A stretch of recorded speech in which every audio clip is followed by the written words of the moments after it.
And a very pleasant good evening. Hello, everybody. Hi. I'm just absolutely delighted to be here in this space of yours, which is absolutely beautiful. And thank you for this invitation to share this evening with you. I really just want to say on the car ride out here with my colleague, G. Keith Alexander, we had a chance to go down memory lane to some of the days that we spent first in Harlem on 126th Street and Lenox Avenue, which was the very early days of WLIB FM and the very early days of FM radio.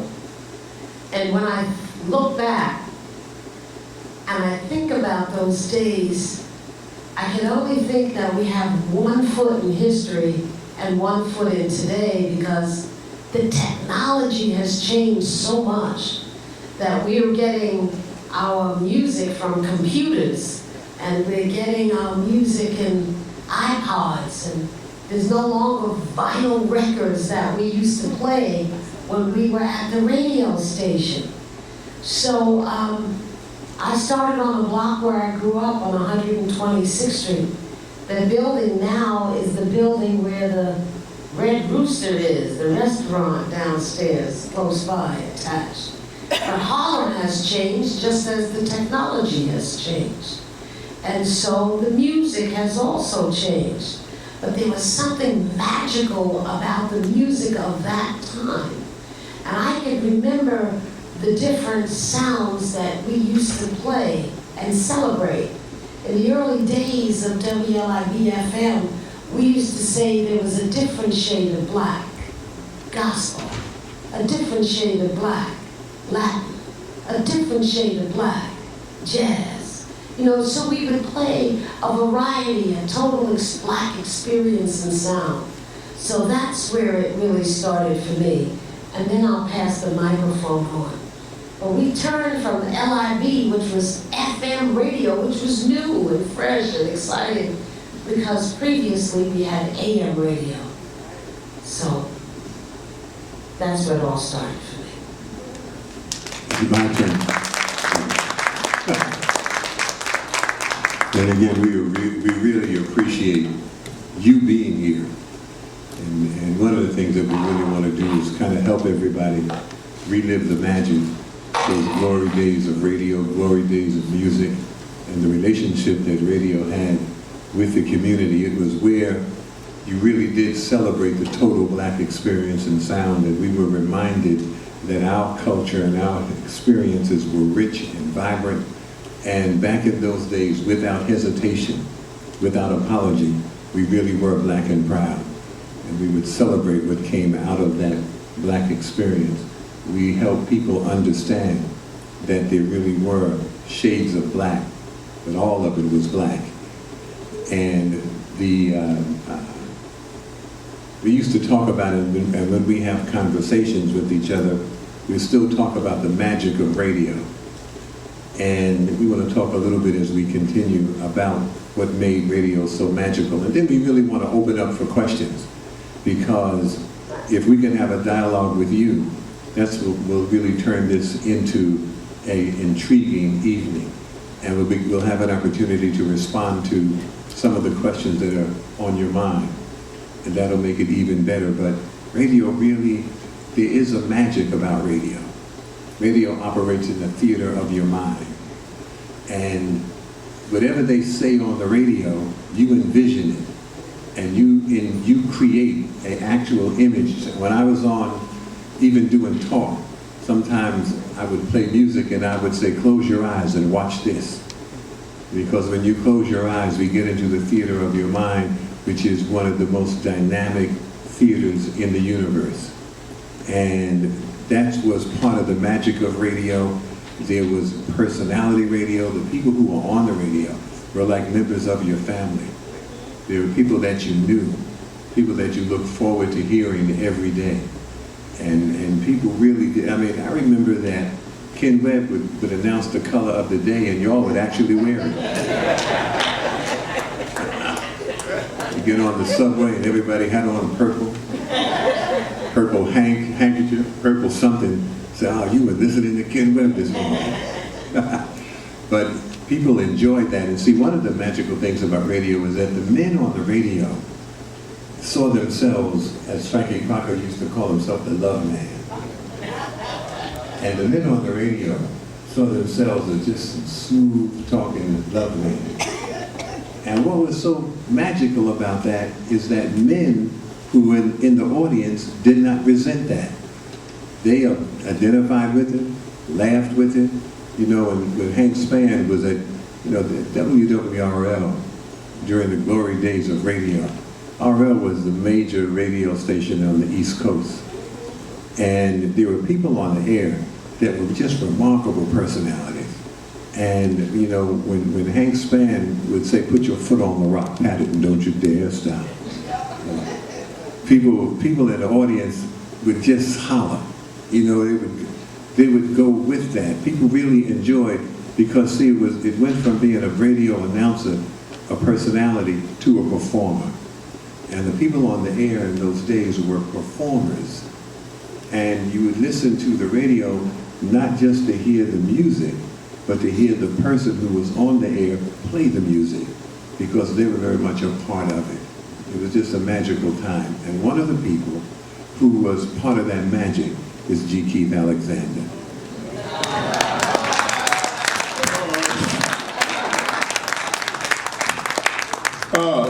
Thank you very much, Bob. That was unexpected. Thank you so much. Good evening. I too would like to say welcome and thank you very much for coming. It's so nice to see that there are people who still remember us. You know, and it's nice to be remembered. Bob said something about radio being the theater of your mind, which is so true. But to tell you kind of where I started, it started in my mind. I can remember being probably about 9 years old, and I would listen to two favorite disc jockeys that I had in Chicago. I grew up in Chicago. And one of which was a guy by the name of Herb Kent, the Cool Gent, and he's still on radio today. He's about 90 years old. He's still on radio today on WV103 out of Chicago, and you can hear him on the internet. You can catch him. The guy is still cool, and you know, and he still does his thing. And the other guy was a guy by the name of Dick Biondi, the Wild Itralian, he called himself. Well, at 9 years old, I didn't know the inner workings of radio, so I just thought that these two guys were talking directly to me. And I would, in my mind, like Bob said, theater of the mind, in my mind, I saw these guys sitting on a stool in a dark room with a floodlight above their head, and they were talking to me directly. So I grew up thinking about, wow, you know, I'd like to do that. I'd like to do what they do. And at the same time, my mother would buy World Book encyclopedias every other year. So it would take me about a year to go through a whole set of World Book encyclopedias. So I'd lay on the floor and I'd thumb through from A to Z each volume. And while doing that, I remember there would always be a guy on television who would be the announcer, which I didn't know what that was either, but I would hear him saying, WLS Chicago, and I would imitate him. And so this was brought to my attention maybe about 3 years ago. I went to a grammar school reunion, and one of the guys that I went to school with, he says, G. Keith, you know, I talk about you all the time. And I said, well, that's nice. I said, in what context? He says, well, I always tell people that there's a guy that I know who, when he was a kid, he said what he wanted to be, and he became that kid. I said, well, what are you talking about? He said, well, don't you remember when we were in school, Sister Mary, I don't remember her last name or whatever her name was, but Sister Mary so-and-so stood everybody up in class against the wall and went down the line and asked each one of us what did we want to be when we grew up. And he said, don't you remember? You said you wanted to be a radio announcer. And I said, I did? And he said, yes. So it all started for me in my mind. As we go on, if you ask me questions, I'll reveal more of it to you, but I just wanted to let you know where it started for me. I have the pleasure of being on this panel with these wonderful people who as far as I'm concerned, we're like family. We belong to a fraternity, and the fraternity is radio. And we've either worked with each other or worked against each other, but we've always been one with each other. And it's an honor for me to be here. And I want you to know that there is this gentleman who's sitting to my right, who I have a lot of respect for. Because he has really established himself as one of the great radio morning men in New York. And I would like to, at this time, turn the mic over to, what's your name again? Kim Webb. Yeah. Thank you very much. I'm going to move right along here. There's a lot I wanted to say, but they took up all the time. First of all, I'm from Amityville. I'm from Amityville, and how did it start off? We used to come here back in 1950 to the parties, because they had all pretty girls over here in Westbury, and I really traveled with a bunch of guys that I just went along with them, you know. Anyway, we used to come over and make a lot of friends here. But I came from North Amityville, and I was mentored by a gentleman who, every time I speak, I mention his name because I owe it all to him. And as we talk to each other, everyone, I'm going to on my book here, I'm going to show you pictures. Even as others are talking, I'm going to show you pictures of various people. And this one person, his name was Gene Brown. He was our back-to-back neighbor, and he was a Tuskegee Airman. And I owe everything, all of my success to him. If I can just get this picture up, come on now. Anyway, he was a Tuskegee Airman, and he taught me and another friend of mine amateur radio, ham radio. At 12 years old, we thought he was a spy. The police took us over to his house, and we broke our fingers pointing at him, said he's talking to the Russians, because we used to look at him down in his basement, and he'd be on the radio typing out the code, and all of that. Anyway, he invited us downstairs, and it was radio ever since. And then I was out here in Long Island at a Babylon station, and also did work for WGBB for a while. WGBB Freeport. A friend of mine got me a job there. And then I moved out to WBAB, and I produced a weekend show called Stereo Soul. And one day, Mr. Crocker was riding down the expressway out to the Hamptons, and he heard me on his FM radio. And so I got a note to give him a call, and I came in, and that very day, I began to work.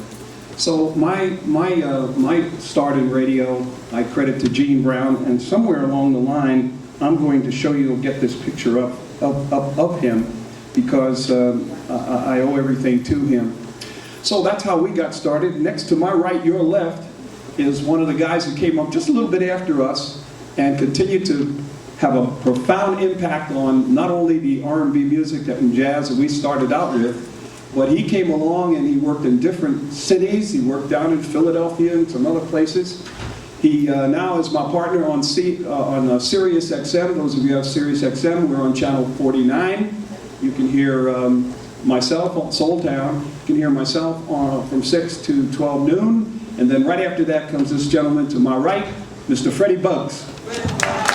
Thank you very much, Kim. I didn't know what you were talking about. It was building me up so much. But yeah, I did. I came behind Ken and Keith. Bob Law was the Public Affairs Director and Program Director at WWRL, of course, Ms. Higgensen.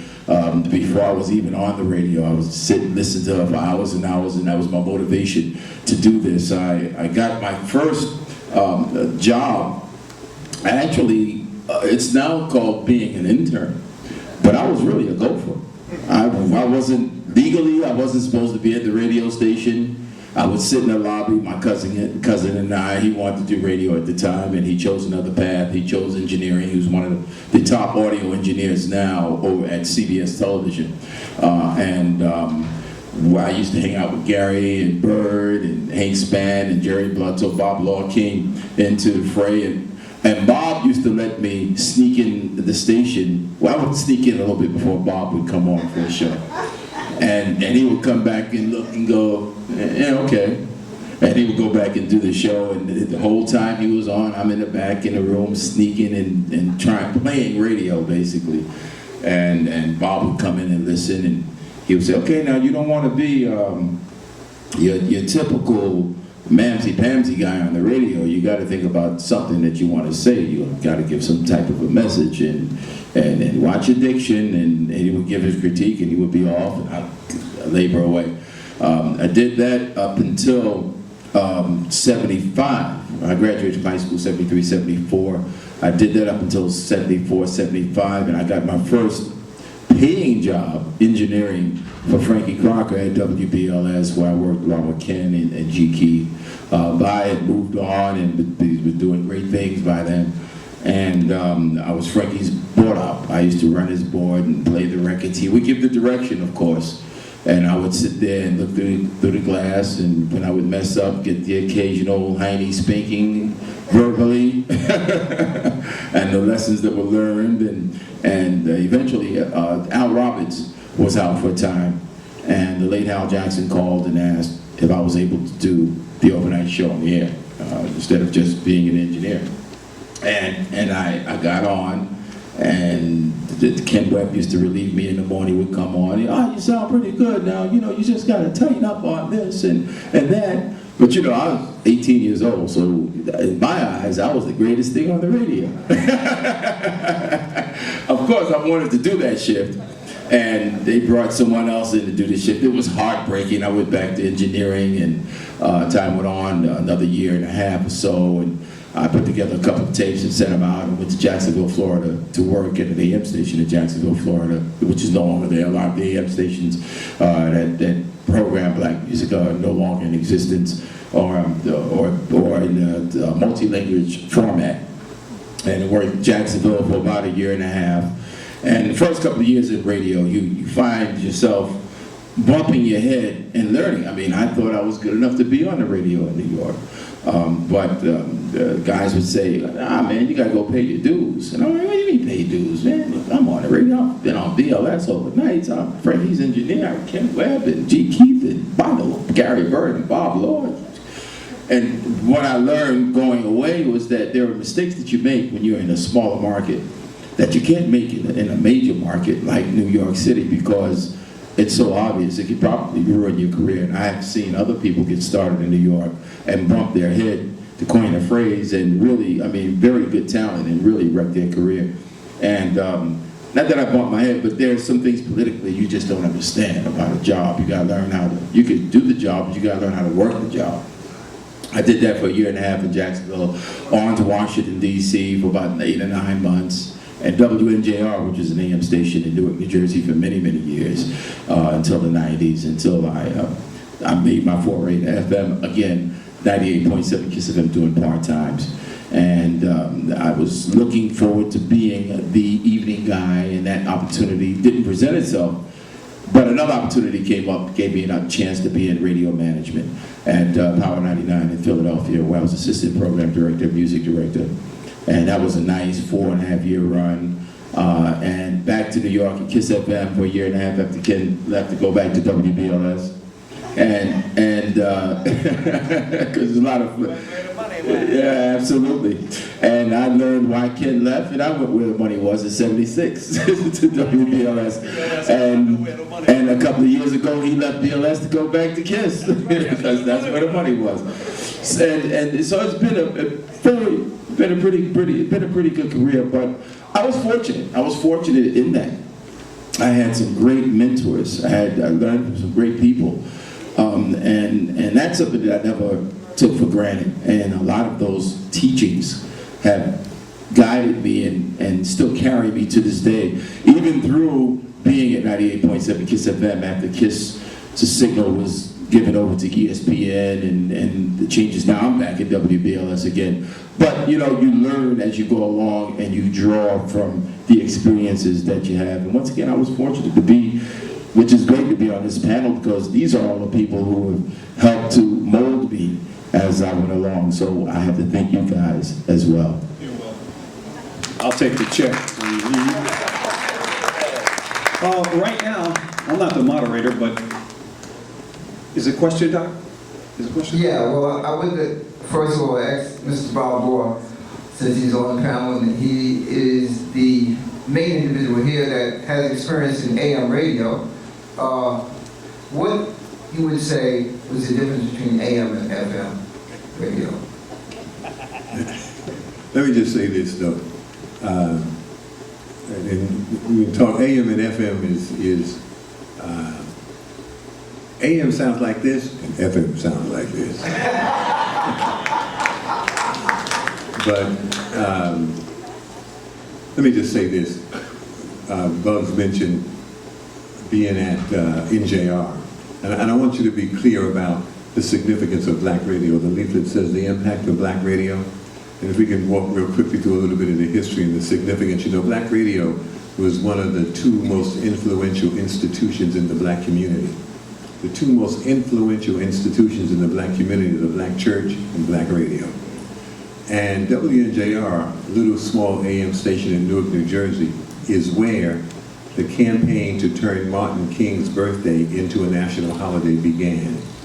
And it was Hal Jackson, who was on the air at NJR, who began talking about making Dr. King's birthday a national holiday.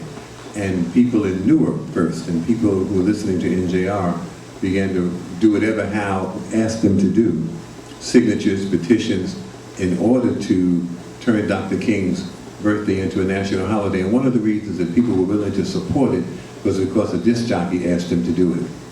And the disc jockeys were that influential. And so there's a glorious, glorious history about radio and the impact of radio, particularly in the black community. The differences now and then, it's not so much a difference between AM and FM because everybody played the same music. And there were AM stations like WWRL that was only an AM radio station, but there was a time when RL had some of the finest radio personalities in the world all under one roof at the same time. So that you began with Eno Gregory and Jerry Bledsoe and Hank Spann and Gary Bird and Frankie Crocker. See, when Frankie Crocker went to BLS, he was already Frankie Crocker. But it was on RL that Frankie used to say, I'll put more cut in your strut, more glide in your stride, more dip in your hip. You know, it was on RL where Frankie Crocker would say, sock it to me. Now turn around and sock it to yourself so you can see how good it feels to me. That's where he became Frankie Crocker. And then by the time he went to BLS, Frankie helped to transform the presentation and the packaging of the music. And that was one of the differences of AM and FM, that FM had a poise and reflected some changing attitudes that were occurring in the black community. But that was happening in New York. It wasn't that FMs everywhere were doing that. G. Keith mentioned Herb Kent, the cool gent. And see, when you talk about personality radio, Herb Kent would come to work dressed up, playing the role of the cool gent. You know, he was serious about being the cool gent. He had a shirt, tie, hat on, cocked to the side. He was stylish. And there's a picture of him on the cover of his book about Herb Kent, the cool gent. There were some remarkable radio personalities in Chicago. E. Rodney Jones and Lucky Cordell. And some names that you may not know. I'm trying to think of a name. There's a guy who, Al Benson. Al Benson was significant Al Benson would, one of the things that Al Benson did one day, Al Benson hired a pilot in a small plane to fly over, I forgot the city, in Mississippi, and drop copies of the Bill of Rights out of the plane in Mississippi. And Al Benson wanted black folk in Mississippi to know that they were entitled to those rights. You know, but that was personality radio. Jocko, who would say, Jocko was a performer. Jocko had, some of you might remember that if you went to see a show at the Apollo, used to go to see a show at the Apollo, the biggest name on the marquee would be the disc jockey. It would be Jocko Presents. Under his name, half the size would be Jerry Butler. The disc jockey was the star of the show. And Jocko would come out and Jocko would say, this is the jockey, I'm back on the scene with the record machine. The correct time now is 9:15. That it was performance. And that's one of the things that is missing. And G. Keith mentioned, I think Bugsy mentioned, the voices. And people would be on the radio and they would talk in a way that made you proud of the black voice on the radio. And they never cursed, and they never called women anything derogatory. They never belittled their own people. And they didn't reflect what was out there. They didn't want to make you see what is. They helped you envision what could be. And that's how radio personalities back in the day envisioned their responsibility. It wasn't just to talk bad about what's going on, although there were sometimes they would. But they would talk about what you can be. The disc jockeys were some of the first motivational speakers in the black community. Like Eddie O.J. Eddie O.J. used to say, you need to take care of your head, you need your head, your brain is in it. And so we begin to look at the impact of black radio. And one of the things that is significant is that Vi Higgensen then, Vi Higgensen was a major voice in black radio. And Vi came on the air, and people identified with her, very much so. Women did not resent the woman on the air, and people love Vi Higgensen. Y'all still love Vi Higgensen. I want Vi to talk to you a little bit about the magic of radio. Bob, you good. You know what I'm saying? He's good. He's good. He's real good. As I was sitting here and listening to my fellow broadcasters, I couldn't help but think that there's something that happens when you give a microphone to a disc jockey. Could you just hear it? You hear yourself. So anyway, tell me what the question was again. Well, radio was magic. And it's still the feeling that you could actually sit inside a room and can be heard inside somebody else's house, in their living room, in their bedroom, in their bathroom, in their car. There's something about that line of communication that's magical, that allows you to connect with that person in a whole nother environment. And so, it was always spectacular. When I went on the radio, I had some fear that I couldn't be like the disc jockeys that were on WWRL, because, they really were at the top of the line, at the top of the heap, and they could rhyme, and they could talk fast, and they could say things that, So, all I could do was turn out the light, get a rose, sit back, and do just talk the way I could. But it was the music that was also talking.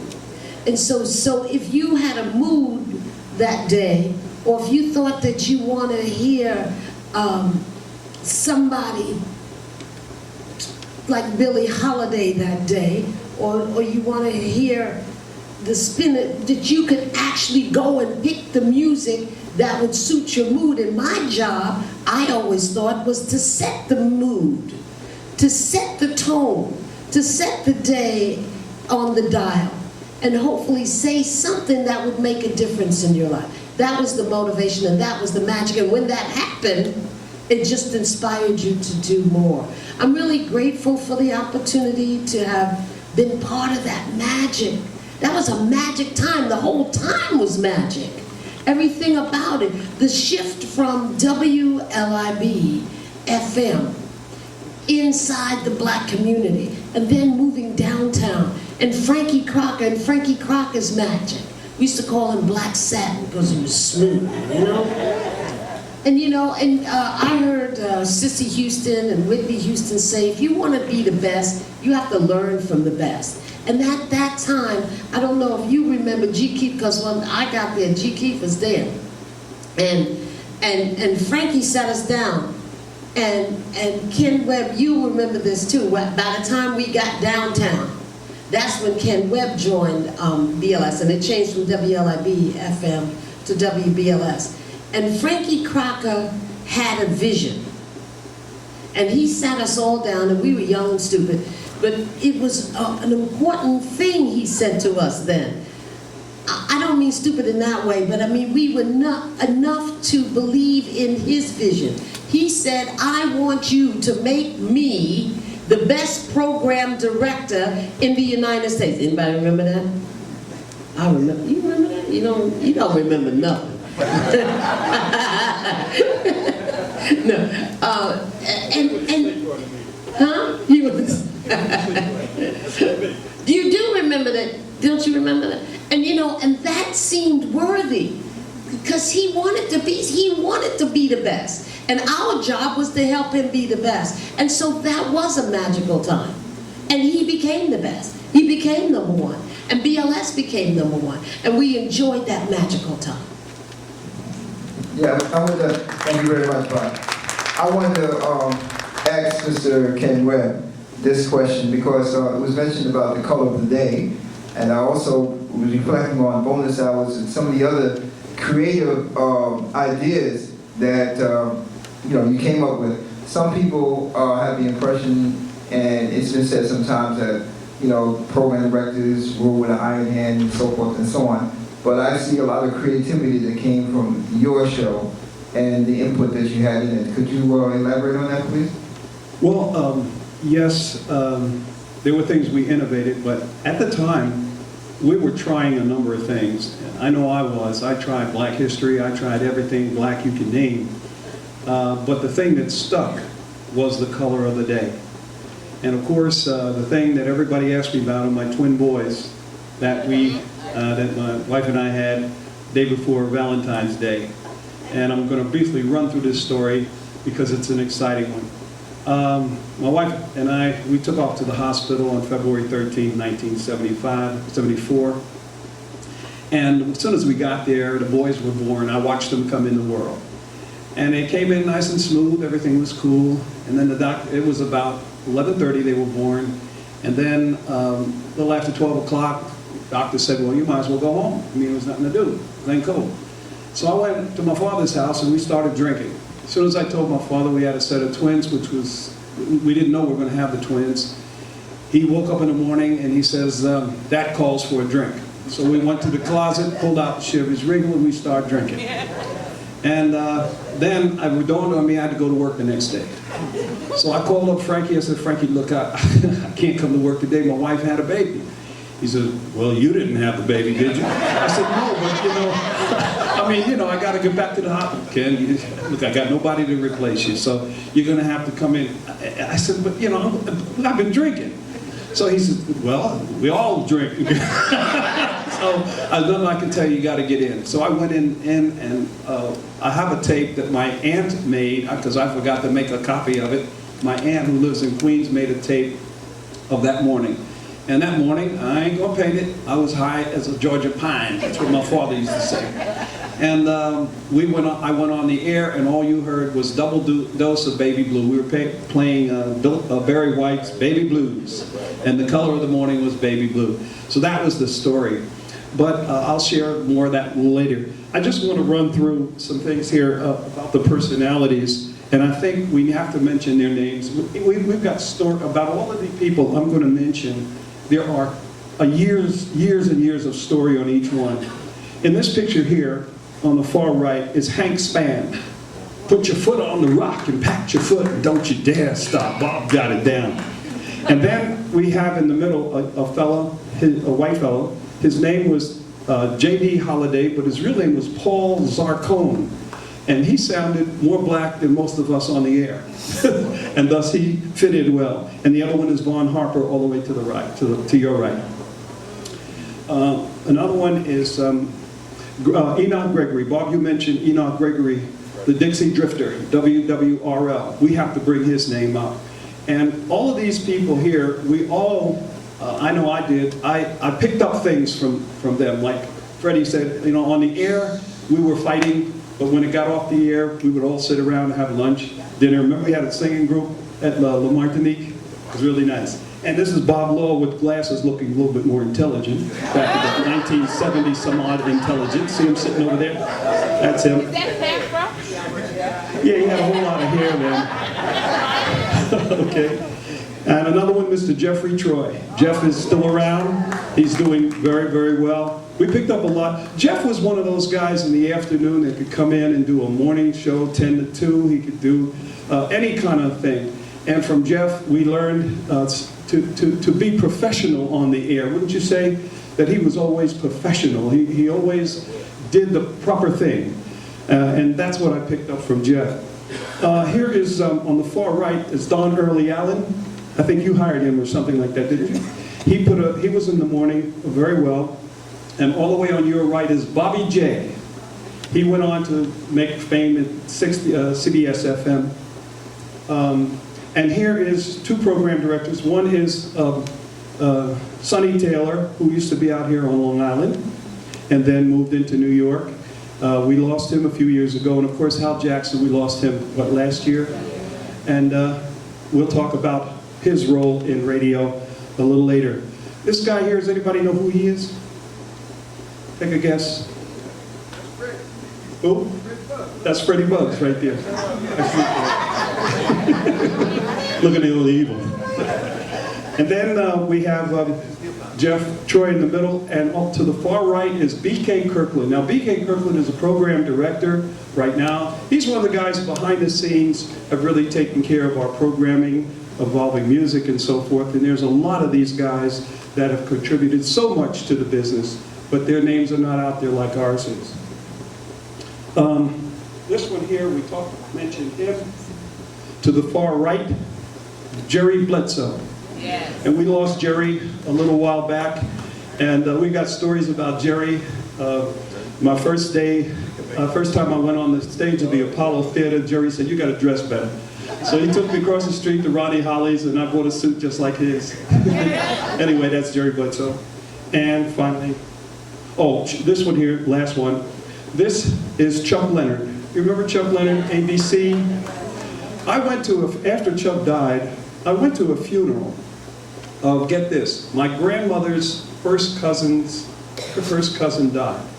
He must have been about 90 some odd years old. And at the repast, we were sitting there eating, and one cousin that I knew from Illinois came over and said, "Ken, do you know, one of our cousins died, and he was big in radio in New York." And I looked at him and I said, "Wait a minute, there's only one black big DJ that died." He says, "Yeah, it was Charles." I said, "You mean to tell me that Chuck Leonard, yeah, that's him, is our cousin?" He said, "Flesh and blood." Well, I grabbed the guy and pulled him up in the air. I said, "You must be kidding me. You must be kidding me."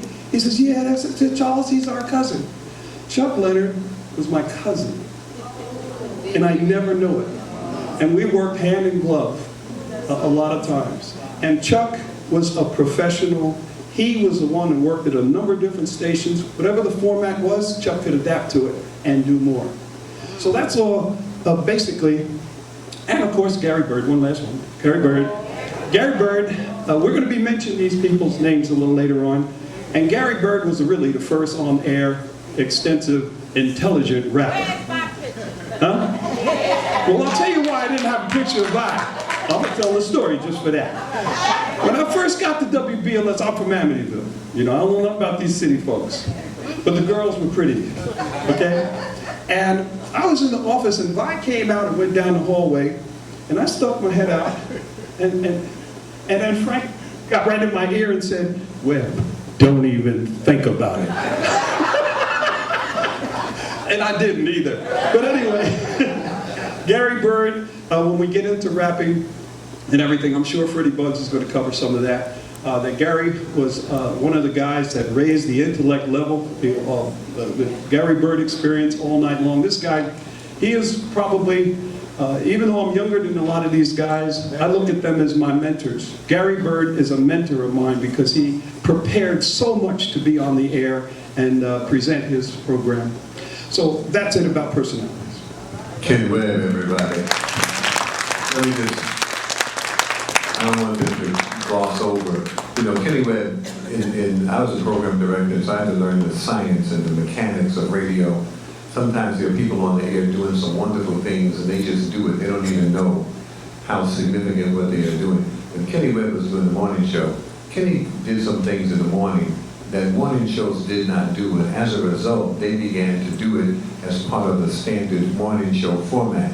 Kenny used to call the transit authority and get the guy from the transit authority on the line, remember that? And they would get the subway and the travel conditions. Morning shows weren't doing that. Now morning shows do that as standard, that you stop. In fact, there's a company called Shadow Traffic that supplies those reports for morning shows. But that whole idea of talking to people about the traffic and how the subways and buses are running, that really started with Ken Webb, who created that broadcast innovation. There are a number of things that people did in personality radio. And we want to let other people talk about some of their recollections, and then we want to kind of get to you. Y'all have some questions? Right? You have some things you could ask, so we'll give you an opportunity to do that in a minute. But again, one of the people who was very much a part of that magic was G. Keith Alexander. And G. Keith was there. See, G. Keith was part of that whole move to do, see, G. Keith and Frankie were on the air and off the air. They were broadcasting, and then they were entertaining at the Martinique and clubs. And prior to G. Keith going into Midtown, all of the clubs that the black jocks were going to were uptown. Gregory was at the Boston Post Ballroom in the Bronx, you know. But these guys said that we can come downtown. So we have a photo while G. Keith is talking. Let me show you. Is it big enough? Here's a photo of G. Keith and Frankie. And G. Keith has on this wonderful jacket. You can pass that photo. I'm still trying to figure out who wrote the lyrics for that jacket, Bob. Yeah, well, thank you.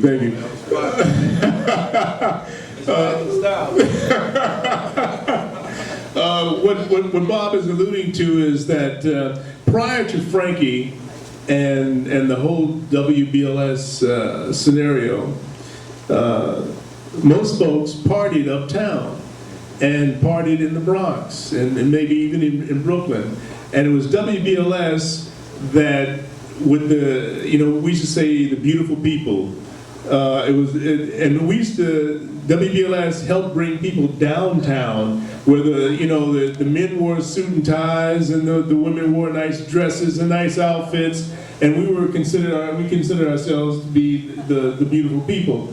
And it was prior to that, they had the white discotheques down there, and when they started losing money, because Frankie and I used to go to them after we got off the air, And when they started losing money, then they tried to figure out, well, what can we do now?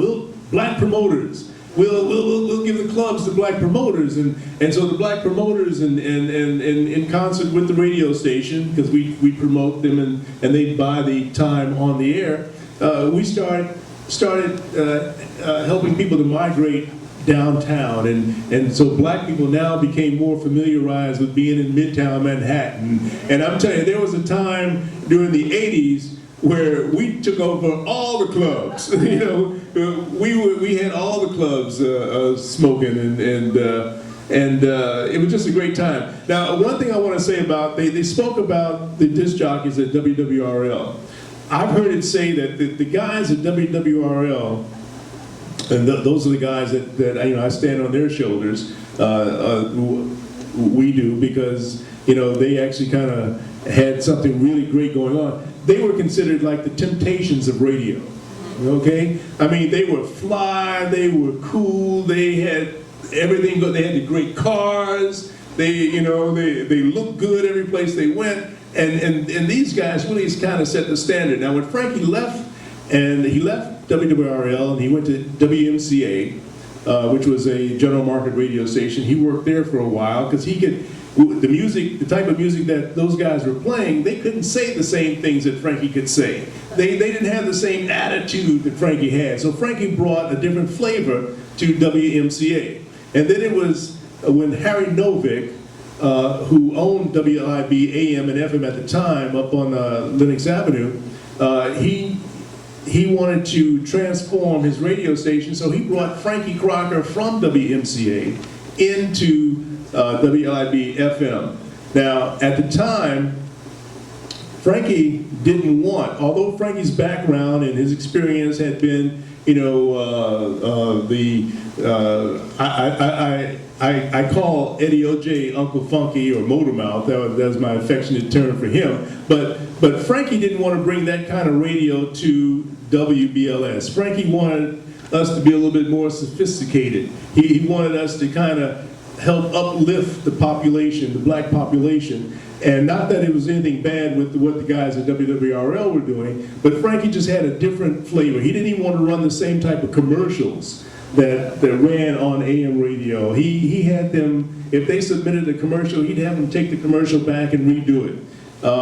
It was just a different, Frankie just had a different vision for radio, and it was a vision that worked. Some people said that he hired people that he wanted to sound like him. Well, in a sense, we did. We had that sort of Frankie Crocker sound.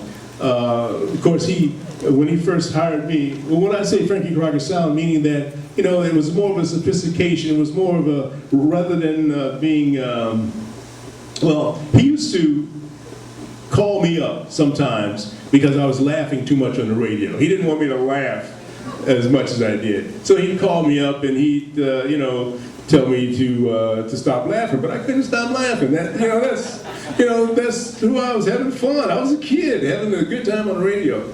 But one other thing I'll tell you, I was there when I didn't know what was going on.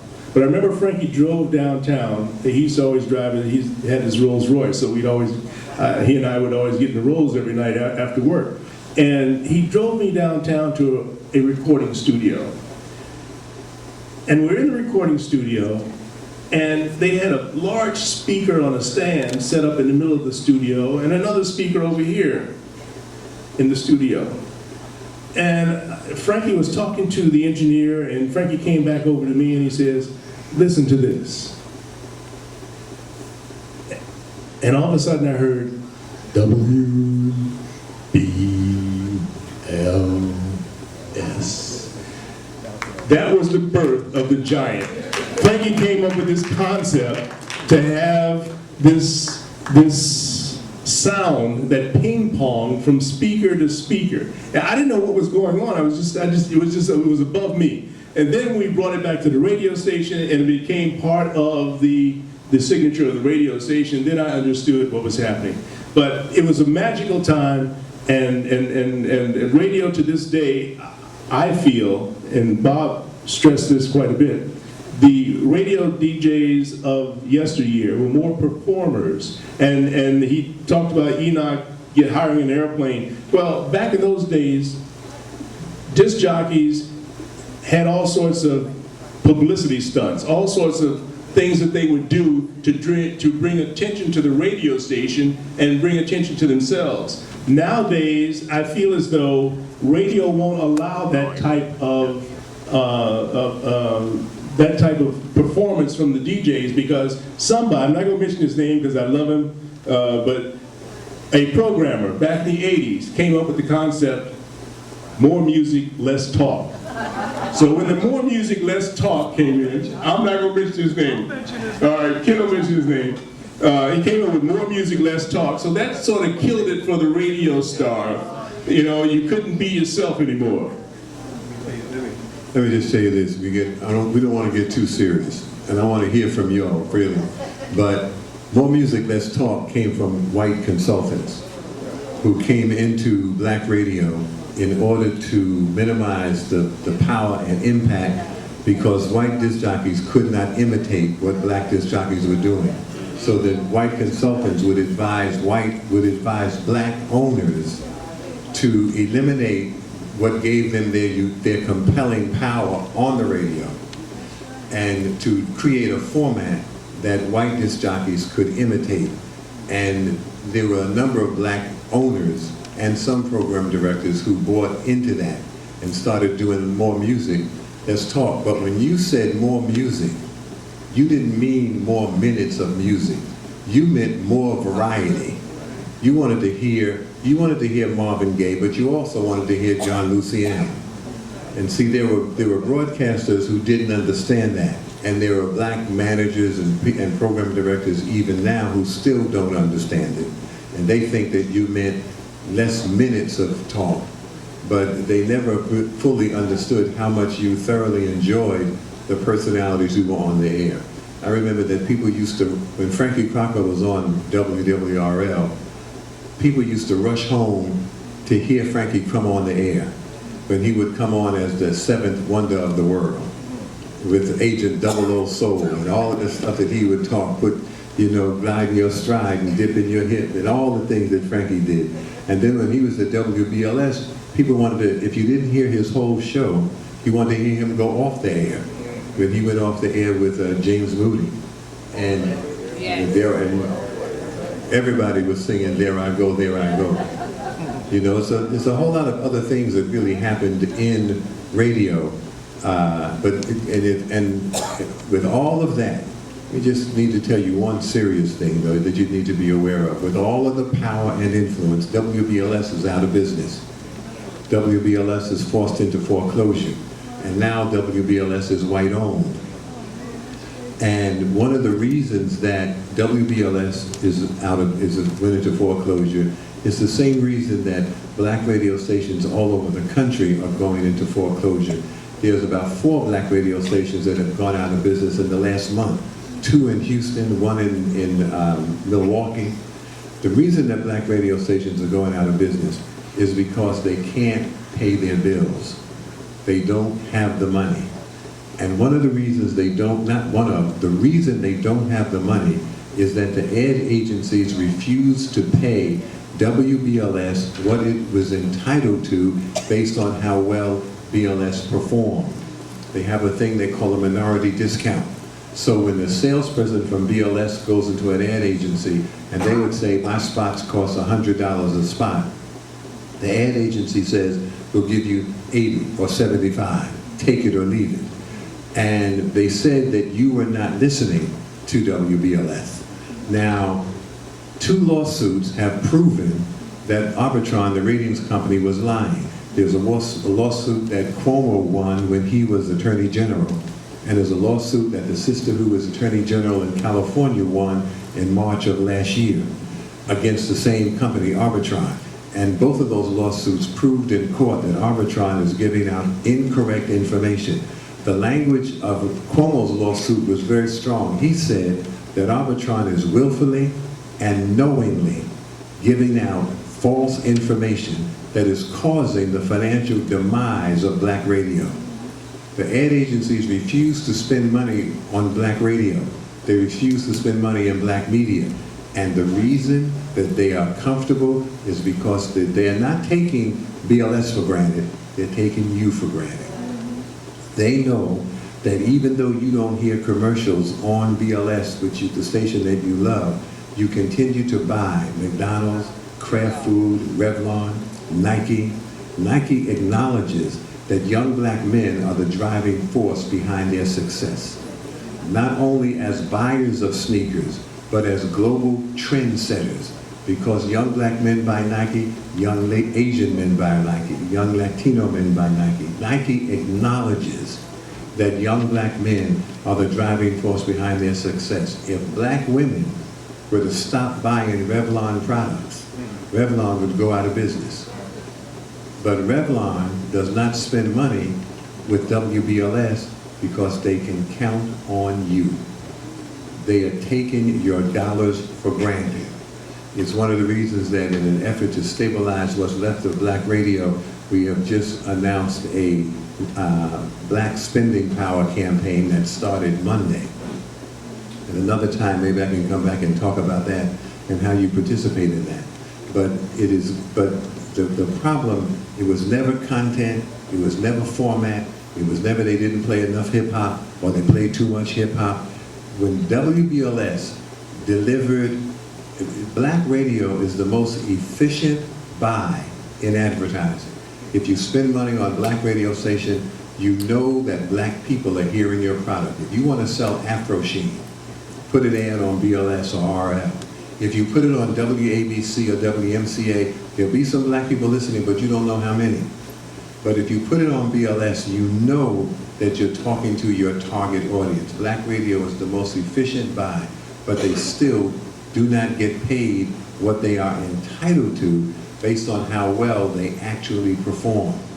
And one of the things that's going to happen is that you are going to have to make some purchasing decisions and make some demands based on you spend over $1 trillion annually. Most countries in the world don't have as much money as Africans in America, or African Americans. If y'all were a nation, you'd be like the 6th or the 9th wealthiest nation in the world. It's a whole other conversation. But I just wanted you to know, these people are people who represent a significant and powerful institution. And the difference with Now and Then is that when G. Keith was on the air, Ken Webb and Vi Higgensen and Bugsy started, black radio set out not only to entertain, but to empower. And so the things that they would say and how they would interpret the music, and they would, if Martha Reeves said Dancing in the Street, there were disc jockeys who would play that record, and they would say, this is dedicated to the brothers in Rochester right now, because there were those rebellions taking place in Rochester. They played Dancing in the Street and say, this is dedicated to the brothers in Watts right now, there was rebellion in the street. Black radio gave voice to the black community.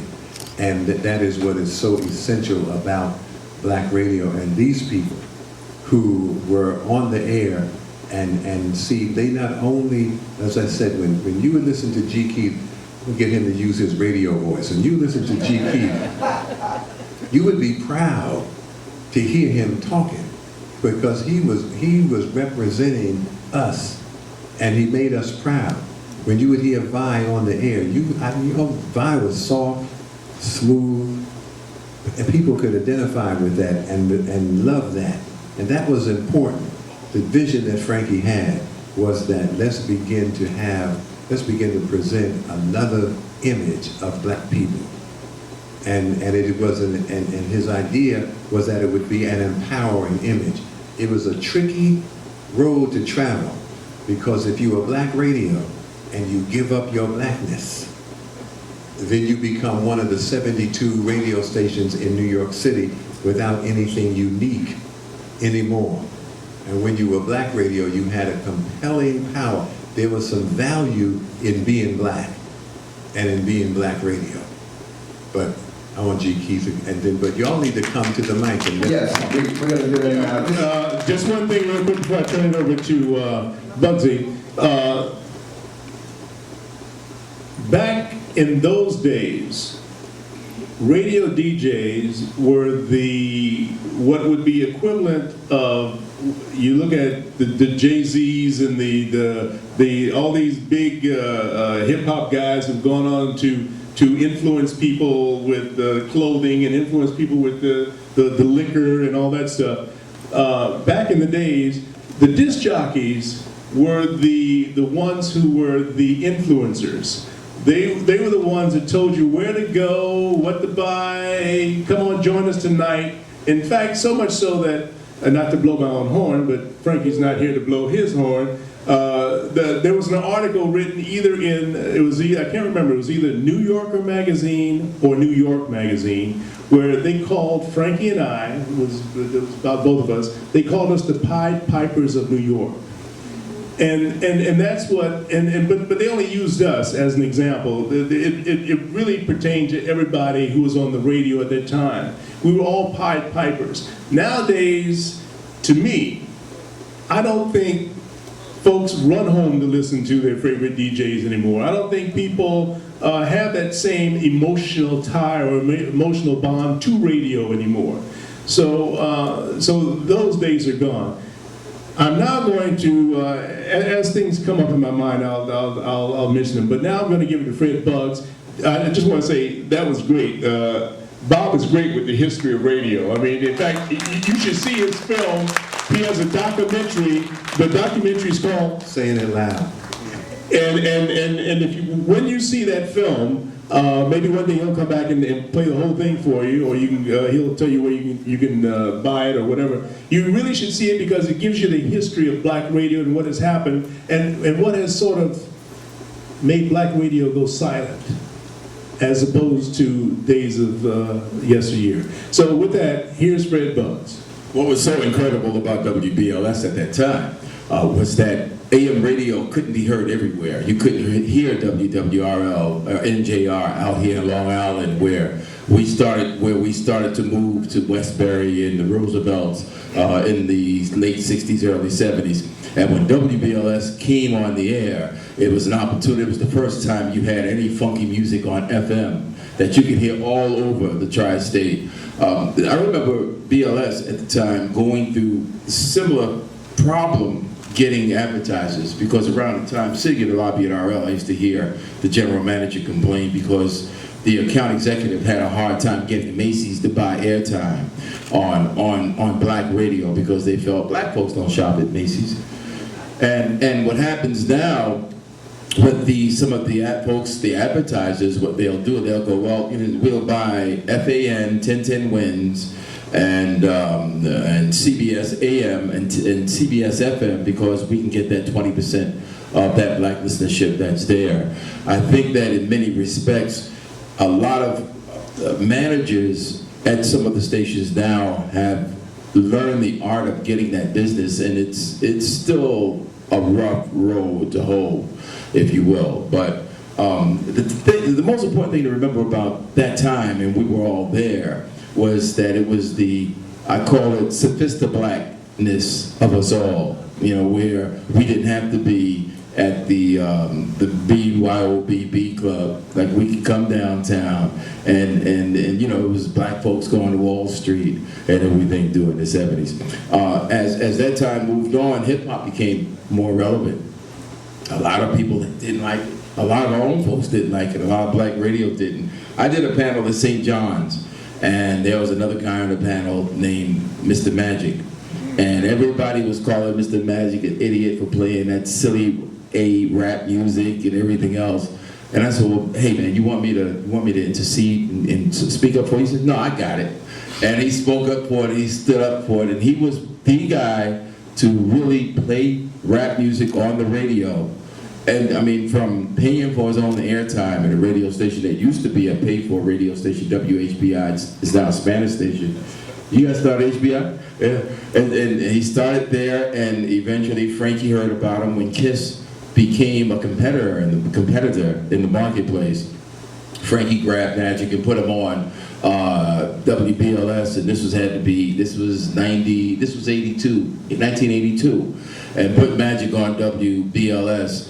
And after he put magic on WBLS, the 98.7 Kiss FM grabbed DJ Red Alert and Chuck Chill Out and put them on 98.7 Kiss FM, and thus was the beginning of hip-hop on the radio. Okay, we have just a few minutes, so we would like people to line up if they have any questions. And I must just point out two people that we didn't mention. We were talking about the WRL and the DJs there were like the Temptations of radio. Well, we had a Temptation right here in Roosevelt, and by that I mean Al G. Yeah, Al G the master. He was right here on Pennywood Avenue in Roosevelt. That's right. As a matter of fact, Little Anthony lived here at the time, and he used to walk from his house over to Al G's house. And so he's living in Pennsylvania now, for those who might He's in Pittsburgh. Al had a club here called The Atmosphere in Uniondale for many years in the mall there. It was The Atmosphere. Any questions? Yes, and let me just introduce this young lady here, because my role in radio and my first time meeting Bob Law, he doesn't remember this, was because of this young lady right here, Miss Emily Moore. They were having a retirement party for Bernie McCain at WWRL, and he was replaced by Mr. Bob Law, and that's where I met not only Bob Law, but Gary Bird and the rest of the crew, and I went on to work with Gary Bird, and after that, after I went to college, I came back and worked with some of the fine people that you see here on the panel. So again, Ms. Moore? I just want to say, what's happening, this greatness here is throughout the world. And what we have to do is, we're being whitewashed. And we got to call it what it is, being whitewashed. The talent that's here, we have to figure out how we can market and take control. And what we have to do with Macy's and all those other businesses, it don't have to be. What they did in Montgomery, Alabama, we're going to have to do. Because I just left Washington, and what the Congress is doing is outrageous. And that's because we fought Republicans, the Democrats, they all cowards. Let's call it what it is. They're cowards. People can stand up and say anything about a black person, and nobody's going to challenge it. I remember the man said in the store that man wasn't worth $2 that they beat to death. We put a picket line on him that morning. $2, a $2 drink to get, they beat him down right here in Roosevelt. Y'all don't remember that. Right across the street. Well, we put a picket line on him. The 60s, hey, all this talent here, I was home tired. I just came in from Washington. We did the suffragette march. 15,000 black women marched down Pennsylvania. We said, this is our country. This is our struggle. This is our people. This is my country, 'tis indeed. We built this place. What we got here is phenomenal. His movie, we should have it shown in the schools.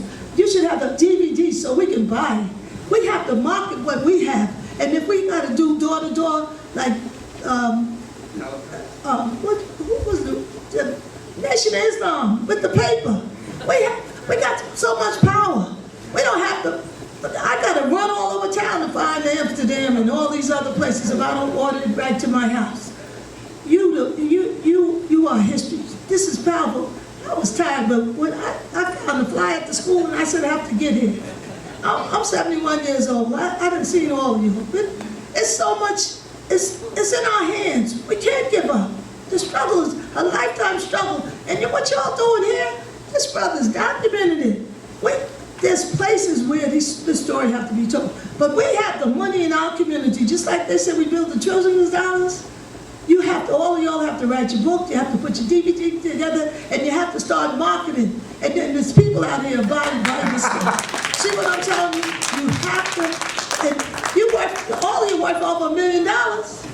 You have to know you're worth millions of dollars. The man told me I need to retire. The white man came from the state. I said, you don't retire twice, and you in my community, I can walk to work.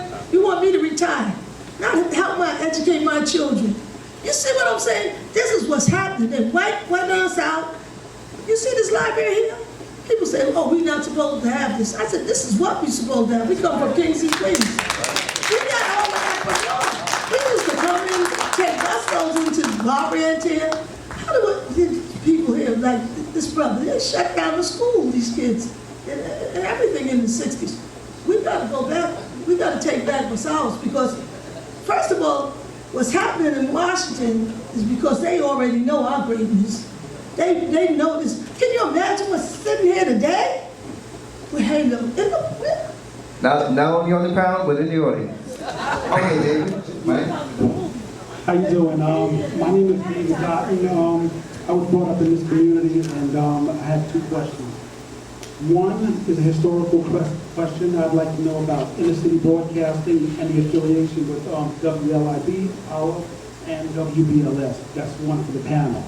I just want the historical content. I may have missed that. And the second question that I have pertains to Bugs, his relationship with Red Alert. I know that there's a group from this town that's monumental, that Bugs had a lot to do with Public Enemy, and I'm just grateful to him because he shaped my life growing up, you know, seeing what he did on the radio with all the young rap groups and Public Enemy and Red Alert and Mr. Magic, and that's just, you know, I'm just honored to even be in his presence. So I just like those two questions answered for me. Thank you. First thing about the hip hop, I came up in an interesting period because I came out of the WWRL school, so it was the R&B, the funk, with Gary, with the Sly and the Family Stone, and then with the jazz, that fusion era, and hip hop, and coming up with Mr. Magic, listening to Magic, being a fan, and getting into radio at that particular time. And they teamed me up with Red Alert. I came in as assistant program director, music director at KISS FM in '85. In Philadelphia, we were doing it. In '85, came here and continued to do it, and worked with Red and Chuck, and was on the air competing against Magic and BLS. And Russell Simmons and I came up together in Hollis. So that's another part of it too. Larry Smith, the producer for Run DMC and Houdini, so that's always been a part of that. And teaming up with, like, my timing was just good, to answer your question about the hip hop, and working with Mr. Magic and Chuck D and Public Enemy, was a group at the time that talked about the kind of political awareness that I was about coming up in the 60s and the early 70s. So it made sense to me. And even though the song was probably the loudest record on the radio, I played it anyway on BLS and took a lot of criticism about it, but I felt that it needed to be heard, and that's my relationship with Chuck D and Public Enemy. Kenny's going to answer the question about inner city. Very, very briefly. It was WLIB, AM and FM in the late 60s. There's a story behind that. But finally, Mr. Percy Sutton and a group of investors got together and said they wanted to buy WLIB and WBLS. Mind you, at this time, AM radio was the listening choice. Only a few people listened to FM. They were not in the cars yet. It was only AM. So because of financial reasons, the Inner City Broadcasting Company purchased both of them. They didn't have enough money in the beginning, so they took the money maker and had an option to pick up the FM 2 years later. 2 years later, they picked up the option, or the first year, they took WBLS, Inner City kept the AM, the money maker, and changed the FM to WBLS, because now they had an option to pick up the FM later. And what happened was Eddie O.J. was on the AM. How many remember Eddie? All right. Now when the old owners took the FM and moved downtown, it left the morning open. And yours truly came in and was the first morning man, even though G. Keith Alexander handled it about a day or so before me. Later on, that was the choice. I didn't know I was working. I had kids to feed, right? But anyway, Inner City, okay. Anyway, then finally WBLS, after 2 years, 1 year option and another year grace, they pick up the total ownership, and it went back to the Inner City that moved downtown to 801 2nd Avenue. About the Apollo, I don't know the story. Who knows the story accurately? I can only guess. Well, I can only tell you what I learned or heard. The Apollo Theater was really doing very, very badly. There was a time when I first got hired over at right before I got hired at WLIB-FM,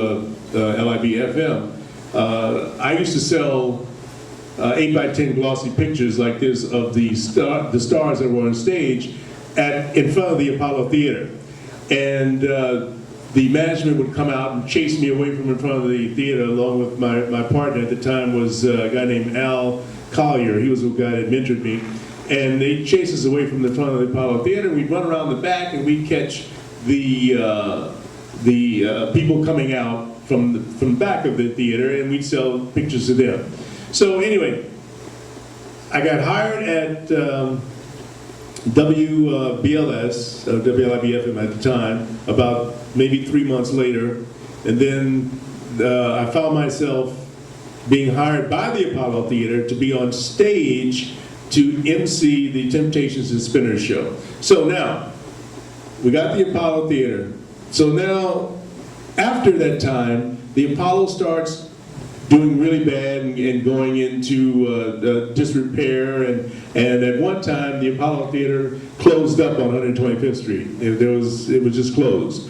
Well, Percy Sutton and Inner City Broadcasting got the idea to, well, why don't we buy the Apollo Theater and revitalize it?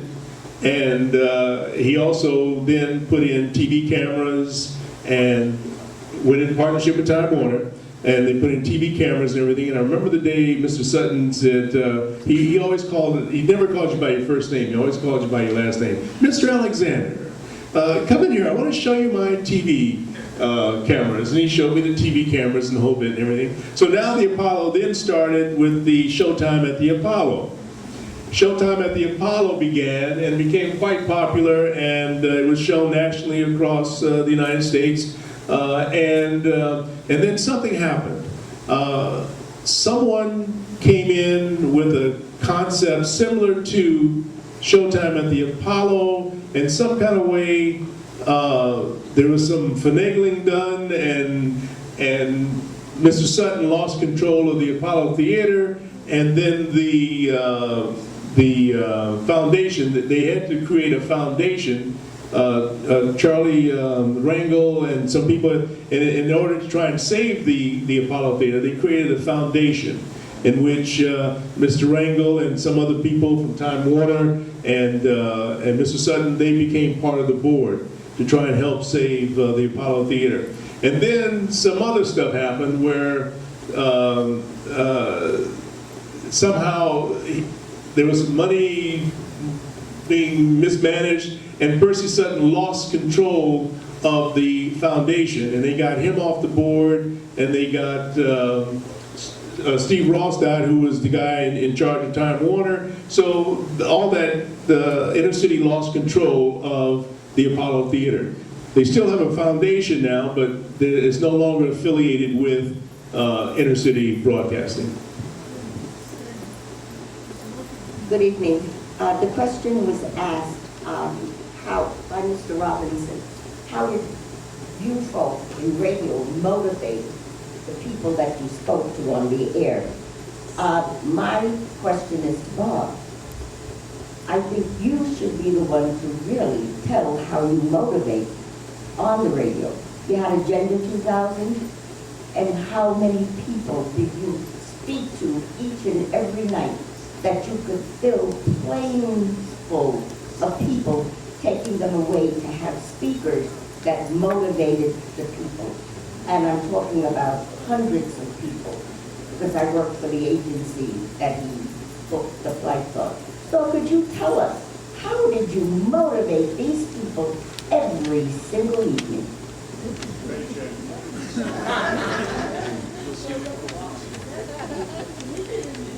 Yeah, she said that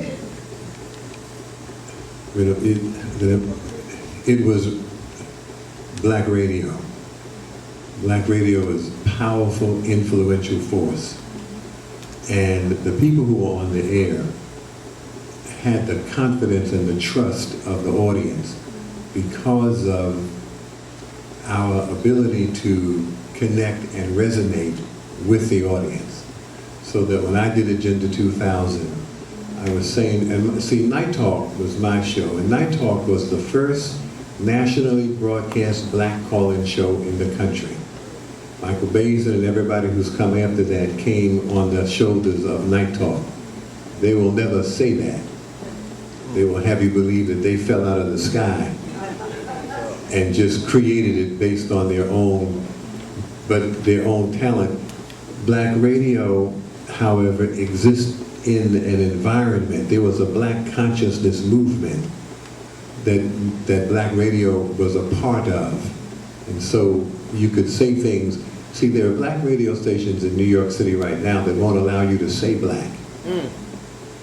We did black radio. If you listen to any of those stations that are still on the air, WWRL, we used to revolute on the radio at WWRL. But they don't say black now. They will say multicultural, diversity, all kinds of things. You know, and people went from black to urban feeling that it was a step up in terms of sophistication. It was a risky move. Bugsy says it was a way to get advertising. I don't want to get too serious with it. It was not about advertising.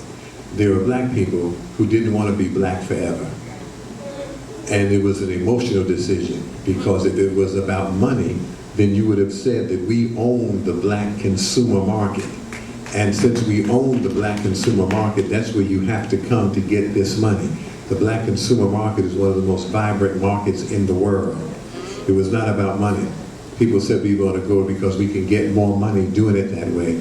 You could get less money because there are some 72 radio stations in New York City. If you were the total black experience and sound, then you were one of only 3 black radio stations in New York City, 2 of which belonged to you. And you could own the market. When you gave that up to get more money, you gave up having a distinct, compelling reason for people to come to you, and you become one of the 72 general market stations that are already serving the market.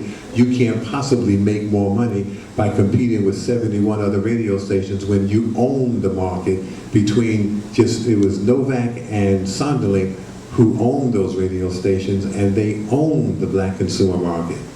It wasn't about money. It was how they told it, though. And they really believed that it was about money, but it was an emotional decision. I was in meetings where the black owners would say, we're not blacks, and we're not black radio, we're blacks in radio. We're not going to be, anyway. So it gets to be a little bit complicated, but as they say, if the truth be told, right? But brother, go ahead. My name is Jamil. Thank you all for coming out. Obviously, the science of radio is something I wish I would have known about. You all were great. Really good. You all were very good. And Mr. Webb, I can see why. Thank you, Mr. Crocker. Told you don't even think about it. Why you very good. Mr. Law, can you talk more about 98.7 KISS in Arbitron? Can you relate those two? Can you something about that? What is the question about? You mean what happened to? Yeah. Oh. As a kid, one day it just turned on the radio and it was See, it gets to be a little bit complicated. One is they never, as I said about BLS, they never got paid what they were entitled to based on how well they performed. So they didn't have the money. When Inner City was forced into foreclosure, it's the whole story about how they were forced into foreclosure. They had a deal where that was not supposed to happen. They had a deal with Goldman Sachs, who held the paper on the radio station. And they had a deal with Goldman Sachs, and Goldman Sachs did a little end run, and they wound up being forced into foreclosure. Yeah, they were in debt by $250 million, and they couldn't pay the debt. How, see when the reason that they were in debt is Bill Clinton's 1990 telecommunications bill changed the marketplace where now you can have as many radio stations as you want in a given market. There are very few people who can afford as many radio stations as they want, but Disney can, and Clear Channel can, and Viacom can. And so they will buy 4 radio stations in a market, or they will have, and when they're advertising people go into the ad agency, they say, if you spend money with me, I will put your commercial on my 5 stations in other cities as well. In order to be competitive, inner city, like other black-owned stations or companies, needed to be able to buy stations in other markets in order to be competitive. Otherwise, they would go out of business. And so they had to borrow money in order to purchase stations in other markets so they could remain competitive. But so once they did, they could still not generate the income that they were entitled to because of the bias in the ratings on the part of the ratings company. And so the bill came due. It wasn't from, I mean, there might have been a lot of rumors around it. It wasn't from mismanagement. It wasn't from screwing up and going $200 million into debt. There may indeed have been some mismanagement. I don't know for sure. I mean, I wouldn't know. But I do know that it was their inability to pay back the money that they had to borrow to buy those other radio stations around the country, and they couldn't pay it back because the ad industry would not pay them what they were entitled to.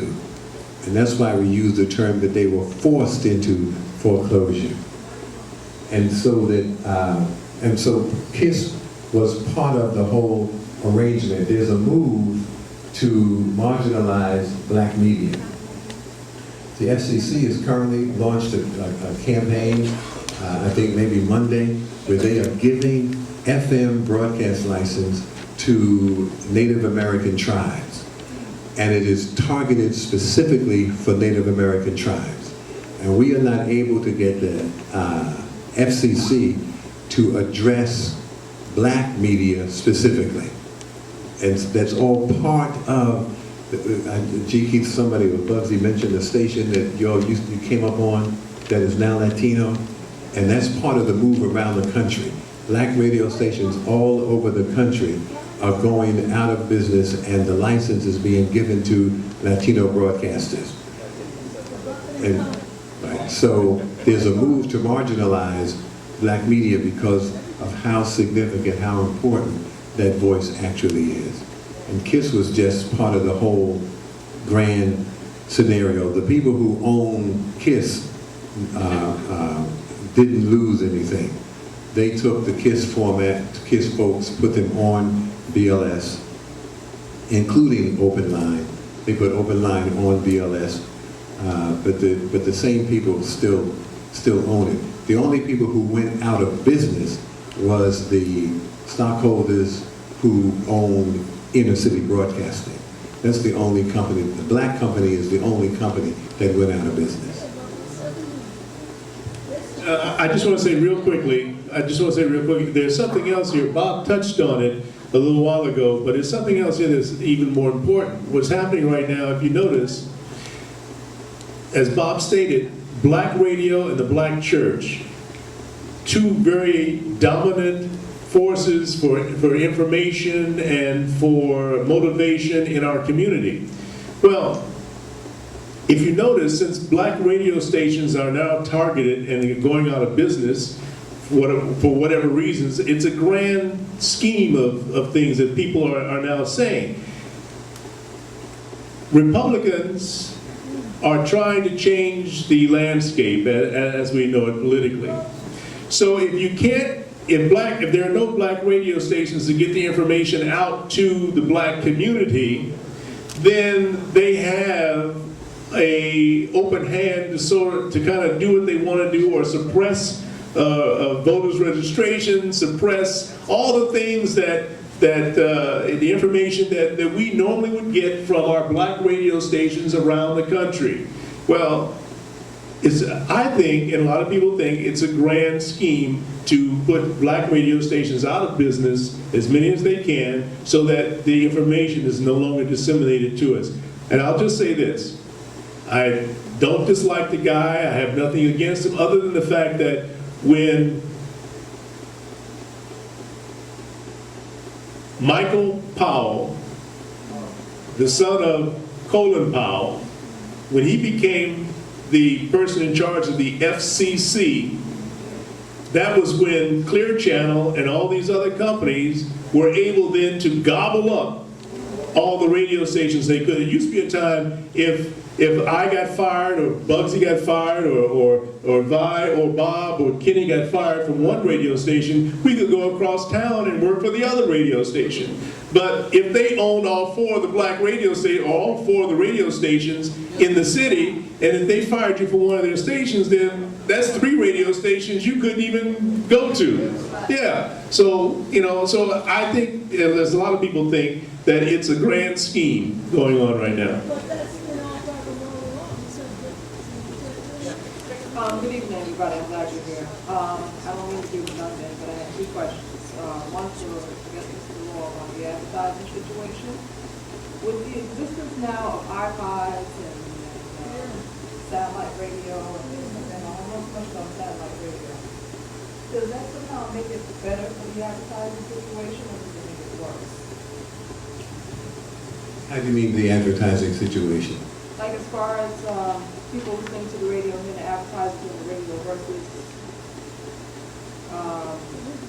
using the iPod strictly for music or using satellite radio. I don't know how advertising works with satellite radio, but would it somehow make it better for the advertiser?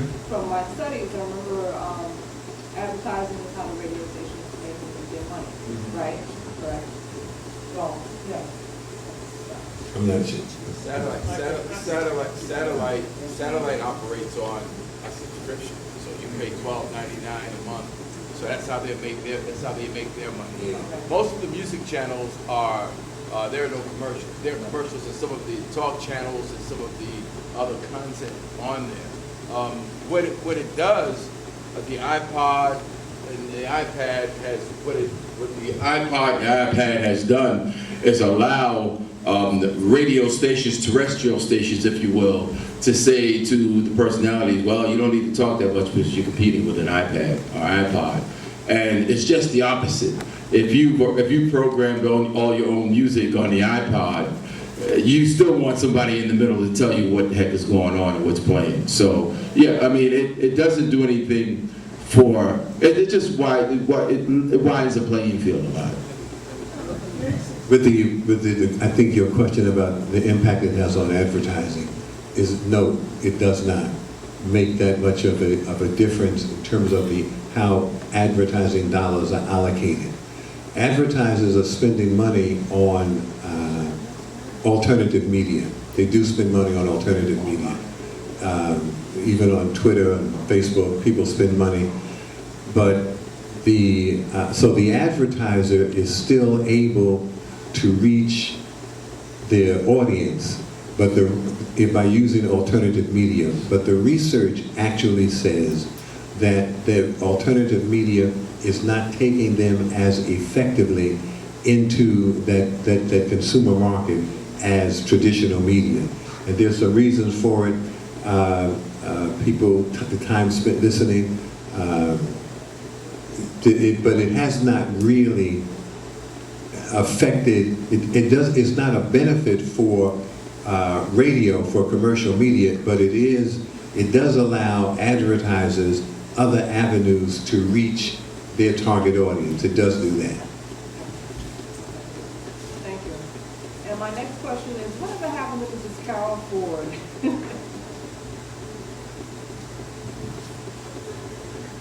Carol Ford, great on-air person. She's from Cleveland. Anyway, she was on the same channel with us, Freddie, remember? It was me in the morning, then Freddie. Wait a minute. It was her, Carol, and then you. Okay. Anyway, she is out on sick leave. Her father was a doctor, and I believe he got very sick or he died. Yeah. And Carol and her sister were the only ones left in her family. So Carolyn is officially on leave from Sirius XM to take care of family business. But she is a fine person, a good air personality, very creative. She always used to come up with different sounds like a little kid, or all kinds of stuff. But that's where she is. Okay. All right, thank you very much, everyone. Good evening, my name is Rob Wilson, and I just want to say to the entire panel, I am so pleased to see you. So pleased. I mean, you have brought back more memories. Things I forgot from 40, 50 years ago is coming back. But what I wanted to mention, let me start off with Ms. Higgensen. First, you had mentioned that you wanted to set the music and to set the mood. I think you set the standard for women on microphone and radio. I really do. And by the way, we saw it. It was great. Great. Mama, I want to sing. Mr. Law, I have to tell you that I think that you shaped my life. In fact, many of you shaped my life. Just being a black male, and by the way, I want to represent too. I've heard Manhattan mentioned, I've heard Brooklyn mentioned, I've heard the Bronx mentioned, I've even heard Long Island mentioned. I haven't heard anyone say anything about Queens. Okay, I was raised in Jamaica, and I have to tell you, quite an impact on me. I remember my last 3 buttons on my mother's car were 1190, 1420, and 1600. But I also want to say that you had mentioned about the black church and black music. And we all know that when we go to church, we get a program, and we can read the program where we're going. But I don't know, and you coming out of Queens may recall this, but we used to walk up to 106, Jamaica Avenue and 168th Street, or somewhere in there. It was Mays. No, Mays, not Triborough. I know where you're going. But I'm talking about Mays Department Store. And Mays Department Store had a music section right there towards the front of the store, in which you could go in there and find out what were the top records. And it was a program in there with your pictures in it. With your pictures in it. And that brought back memories. I also want to say that that for me, growing up in Jamaica and listening to you, it really shaped my life. By the time I was coming out of college, I knew what I wanted to do. I wanted to help people. I wanted to help people. And I went down to college, I went to an HBCU with the intent of coming back and being a social worker and doing the things for my people. And my people was the most important thing for me. I'm still doing that. The Million Man March, I was there. When it came to working with black youth, I'm still working with black youth. The Black Male Initiative in Kingsborough Community College, but we know that it was Charles Barron that brought that to the city. And in fact, I was there when we went to Memorial Presbyterian, and Charles Barron was there for Freedom Park. Finally, I also want to say that without you, without all of you, a big part of our lives has been missing. And as far as unity is concerned, it was black music and black talk that made us who and what many of us are. Now my question, after all of that, I know it affects me when I watch television, and what I see is and hear is many of the commercials. I hear the music that you played years and years ago. And it bothers me because I'm not so sure the people who are singing the songs are reaping the benefits. I mean, and that's my question to you. Are they just raping the industry of the of black music by taking their music and sampling it and not giving the just rewards to people who are in music back in the day? Well, you know, that's a good question. But I work in the advertising side of the business in voiceovers and TV commercials. And I'll tell you this, that that when they go back and they realize that they want a particular song to help sell the various product, they go to the music, I forget what they call it, the guy's name is Fox, the Fox agency, Harry Fox, and they say, we want to license this song for this particular product. Well, when they do that, Harry Fox makes certain that the person who wrote the music, not necessarily the person that's singing on it, because that might not be the person who actually owns the song, but the person that actually wrote the music will get a big check. And sometimes for those songs, they'll pay $80,000. Sometimes they'll pay $150,000 for a particular song. And people like Ashford and Simpson and all those people who have song libraries, who've got, you know, they've written many songs over the years, it's another way for them to make money on songs that they've written 20 and 30 years ago. And so they are being paid. I mean, if it's being played on national television, it is being played, and they're being paid. That is for those who have actually composed a song or those whose names are registered with the song.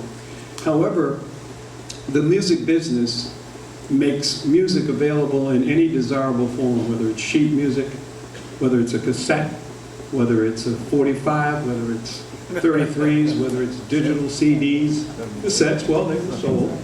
Because a record company puts out a song, let's say an album by Freddie Bogues, okay? Now the record company is going to take and make it available in a cassette as long as everybody's with cassettes. Then when it comes out in the CD, it comes out again. And that's where the record labels make their money. They make their money on the distribution, the printing of that kind of music. Now, what happens is, dealing with these publishing companies, each artist should have a publishing company, record labels got them. You remember Michael Jackson bought the Beatles publishing. Now, the music still belongs to the Beatles, but the publishing, making the music available in any desirable form, Michael Jackson owned that. There were a lot of people unhappy about it. So what we have now is big monster companies that ate each other. And so now you only have a few record labels that control that publishing. And so therefore, a lot of the music that Frankie Lyman and the Teenagers made, let's say their album comes over here, owned by this company, that company, and now one of these big ones. If that particular track is used, the Temptations, and heard it through the grapevine, they want to put it on a commercial, well then that company gets paid with publishing rights for that piece of music. Barry Gordy still owns a lot of that Motown publishing, Joe P. But yeah, y'all, I'm just here. I made it here through hell or high water. I wasn't scheduled to be here, but I'd like to let everybody know, you know, I'm Andres from the African American News, Channel 18. We're celebrating 20 years this year. And one of the things you guys don't know, I want to acknowledge to Kids by the Webb. When we went to him with our TV show in '96, he gave us his brother, Tommy Webb. So the TV shows that you see me perform, his brother who worked at NBC for many years, he's the one that made the Roseville TV studio pop. So give him a hand for his brother. All right. got a picture of your brother? And I'm sure you do. Anytime Kiss FM had an event, I was able to go there and film it and put it on TV. It's because of the Wake Up Club with Bob Law. And anytime I wanted to do something with Bugsy, I just called Chuck D up, and we had Bugsy on the air. So, bye, Bob. I'm here just to give you a report with me in our black TV studio out here. Every time I would do a story that the powers that be didn't like, we would lose our office. In '95, but I'm always a glutton for punishment, so if it's a story you tell me don't do, Gotta do it. I'm gonna do it. To be done. So I'm just glad that you guys came here to our hometown of Roosevelt, where you guys have definitely given, because like I said, Ken gave us Tommy, And Tommy taught me how to hook up a TV studio, plug all the equipment up in the whole works because he worked at NBC. But as time went on, in 95, and now 2005, my girl, she had an aneurysm, and our child was 1 year old. So I had to take custody of him. So I had a disability. Now all of the grants that I wrote and all of the money that I made with the TV show, and the S1Ws and public enemy, nothing could help me with a 1 year old child. Right. So I pulled myself together through the years and got back, had to take a job. I work for the sheriff now. But what I would want to say to you is that from Charlie Murphy, Eddie Murphy's brother who lives out here and works out here, Charlie told me something that was important because Eddie is the good brother and Charlie is the evil twin. Yeah. If anybody knows that, listen, to this day, you can't hang out with Charlie. You're going to end up in a fight or drugged out somewhere with some strippers. He tried to fix it. So, but my thing is, I learned, Charlie said from the bottom to the top, it's the same bullshit. And I'll tell you, I'm so blessed to see you guys here today because it's giving me inspiration to go ahead and try to get another office and keep this thing going for another 20 years because you do, you're the ones who save us. We're the ones that save the community, but when we're in need, we don't got, Superman don't got nobody to save them. But people don't understand that. And now when you're building your office, you don't really need a real big space. With the technology now, you can have a little spot with 2 or 3 people with laptops and you're on. Exactly. Yeah. But the thing is, I'm going to just give this to you guys. The best way to fight this industry is with music because that's what Public Enemy we do. And I bought a copy of the CD that I did with some of the children of Public Enemy. It's called Funky Nassau. But what Public Enemy right now, they're going to the Rock and Roll Hall of Fame. On April the 18th, they're being inducted. But the Rock and Roll Hall of Fame told them, look, the only people who are getting in is Chuck D, Flavor Flav, Terminator X, and Professor Greg. So all of the other members, the S1s, they can come in on the stage, but after that they gotta get out and go pay a ticket. So that's what's happening with Public Enemy right now. So we are under siege in our community always. You guys you will never know the sacrifices that these people have made to bring us the media. So it's never ending. That's what I would say to you guys. If it wasn't for the people, there would be no media. There would be nobody for us to talk to. So we applaud you. Okay, our last question. My name is John Steele. Some people have addressed what I wanted to say, but not quite. There is one of County Cullen poems that end, yet do I marvel this curious thing, to make a poet black and bid him sing. Now, the question is, they have laws for endangered animals. And I'm just saying, we as a group are being arbitrarily made to vanish. What can we do to address that situation as people sitting in this room? Sometimes when we know something, we can address our senators and so on. Whom can we address in this situation? Let me just say this, because we have to go. We run out of time, and Lisa, you need to call LL Dent and see if they'll keep the door open. Or if I can get that roast chicken to go. Okay, I'll take the catfish. All right, gotcha. With the corporate. Here's what, we don't have time to really go in as deep as the brother's question deserves, but if I could sum it up quickly, you have to stop allowing yourselves to be taken for granted. The black dollar and the black vote should no longer be taken for granted. We are being marginalized because the people who would marginalize us are able to get away with it. And so it's a whole other discussion, but if you can just consider that, don't allow yourself to be taken for granted. Don't allow your dollars to be taken for granted, You spend too much money to allow the corporations like Revlon. Black women spend twice as much money as white women on beauty products, according to the most recent research. The Revlon does not reinvest on our terms in the black community. They do know how to reinvest, however.